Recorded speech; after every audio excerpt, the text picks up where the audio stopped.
নমস্কার বন্ধুরা, ডিম্পা রান্নাঘরে আবারও একটা নতুন স্বাদের রেসিপিতে তোমাদের সামনে এলাম। আজকে আমি আমিষ জিরা আলু রেসিপি নিয়ে এসেছি, মানে এটা পেঁয়াজ দিয়ে বানাবো। চলো এটা কীভাবে বানাই তোমাদের সাথে শেয়ার করি। দেখতেই পাচ্ছ পেঁয়াজ আলুটাকে সিদ্ধ করে নিয়েছি, দেখেও নিলাম হাত চামচের সাহায্যে যে কতটা সিদ্ধ হয়েছে। তারপরে আর কি নামিয়ে নিলাম। নামানোটা যখন হয়ে গেল তখন প্যান বসিয়ে দিয়েছি, দেখতেই পেলে। তারপর তেল দিয়ে দিয়েছি, তেলটা দেখো খুব ভালো মতো কিন্তু গরম হয়ে গেছে।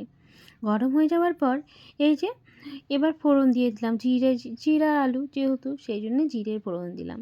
জিরের ফোড়নটা যখন ভাজা ভাজা হয়ে গেল এখানে আমি আদা দিয়ে দিলাম। আদাটা অবশ্যই দেবে, কারণ আদা দিলেই কিন্তু জিরা আলু রেসিপি সব থেকে ভালো লাগে। তারপরে বেশ খানিকটা আমি পেঁয়াজ দিলাম। এটা একটা বড় সাইজের পেঁয়াজের হাফ এখানে আমি দিয়ে নিয়েছি। তোমরা যেমন পরিমাণে আলু নেবে সেই পরিমাণে কিন্তু পেঁয়াজটা অবশ্যই দিয়ে নেবে। তারপরে পেঁয়াজটাকে খুব ভালো মতো নেড়ে চেড়ে ভেজে নিলাম।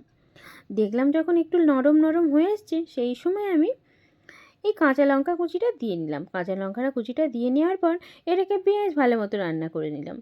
দেখো রান্না যত সুন্দর হবে, যত কষানো যত সুন্দর হবে, সব কিছু ভাজা যত সুন্দর হবে ততই কিন্তু রান্নার টেস্টটা ভালো আসে। তারপরে আলুগুলোকে দিয়ে দিলাম। আলুগুলোকে আগে থেকেই তো জল ঝরিয়ে রেখেছিলাম। আলুগুলোকে দিয়ে নেওয়ার পর খুব ভালো মতো নেড়ে নিলাম। নেড়ে চেড়ে একটু ভেজে নিলাম। ভাজা যখন হয়ে গেল এর মধ্যে আর কি একটু হলুদ গুঁড়ো দেবো, একটু লঙ্কা গুঁড়ো দেবো, আর একটুখানি আমচুর পাউডার দেবো। আমচুর পাউডারটা কিন্তু জিরা আলুতে দিতেই হয়। আমচুর পাউডার দিলে এর স্বাদটা আলাদা রকম হয়। তাই আমচুর পাউডারটা দিয়েও এটাকে নেড়ে চেড়ে বেশ কিছুক্ষণ ভেজে নেব। দেখো প্রথমে হলুদ লঙ্কা গুঁড়ো দিয়ে দিলাম, তারপরে কালার যাতে আরও ভালো আসে তার জন্য এখানে হলুদ গুঁড়োর ব্যবহার অবশ্যই করে নেবে। ব্যাস, এরপর আর কি এটাকে নেড়ে চেড়ে খানিকক্ষণ ভেজে নেব।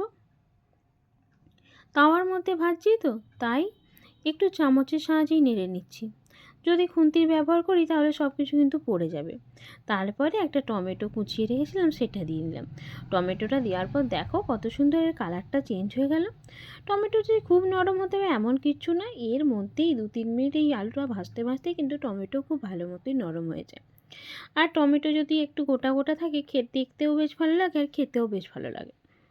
এই এই রেসিপিতে, অবশ্যই সব রেসিপিতে কিন্তু না। তারপরে একটু লবণ দিয়ে দিলাম, একটু ধনেপাতা দিয়ে দিলাম, আর একটু চাট মশলা দিয়ে নেব।